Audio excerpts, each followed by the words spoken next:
BD news. नमस्कार, मैं हूं आपके साथ वैशाली वर्मा और आप देख रहे हैं बीडी न्यूज।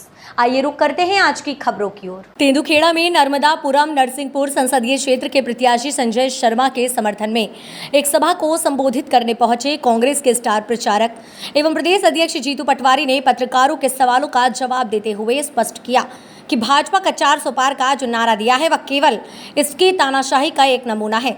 जनता के विश्वास और समर्थन से ऊपर उठकर उसने पूर्व में ही ये घोषणा कर रखी है, मतलब जनता उनके सामने कुछ नहीं। प्रधानमंत्री नरेंद्र मोदी और पूर्व मुख्यमंत्री शिवराज सिंह चौहान ने पूर्व में जो भी जनता के सामने झूठ बोला, जो वादे किए, सारे झूठे साबित सिद्ध हुए।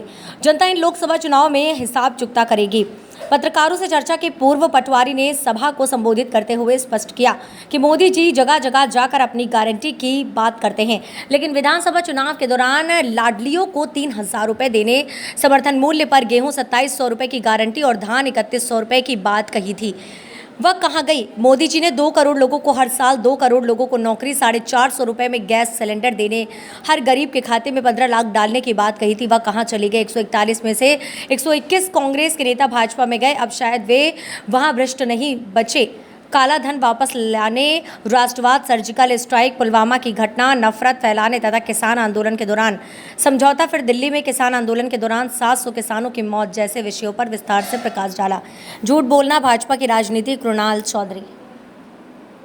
शर्मा जी के सांसद बनाने के प्रयास को लेकर एक जनसभा हुई है। ये जनसभा का मैसेज है कि हम हमारे बेटे के प्रति जो उनकी भावना है वो साफ इस नज़ारे से दिख रही है, इस अपनत्व से दिख रही है, इस प्रेम से दिख रही है, इस भाव से दिख रही है।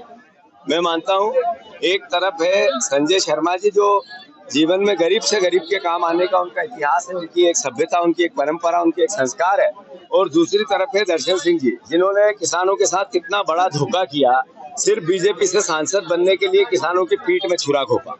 आज भयावह स्थिति है किसानों की, गरीबों की।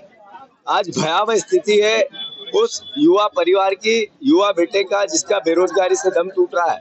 मैं मानता हूं वो 14 के चुनाव के मुद्दे नरेंद्र मोदी ने जो बोला झूठ बोला, और वो 23 के चुनाव के मुद्दे जो शिवराज जी ने, बीजेपी ने और नरेंद्र मोदी जी ने जो बोला झूठ बोला, उन सब का हिसाब लेने के लिए जनता तैयार। मोदी जी के 400 पार के नारे को आप किस तरह से देखते हैं? ये अहंकार है, ऐसा ही है जैसे रावण का था। ये अहंकार है, ऐसा ही है जैसे कृष्ण काल में, महाभारत काल में कंस का था। यह अहंकार वैसा ही है जिसने हिरण्यकश्यप ने अपनी भावना व्यक्त की थी।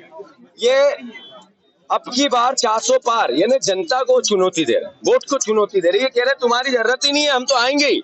मतलब ये मैसेज है, ये भावना है, ये लोकतंत्र की मर्यादा को तार तार करती है। मैं जनता जनार्दन से आग्रह करता हूँ कि इस भावना को, अहंकार को हर युग में हारना पड़ा है, इस युग में भी हराओ।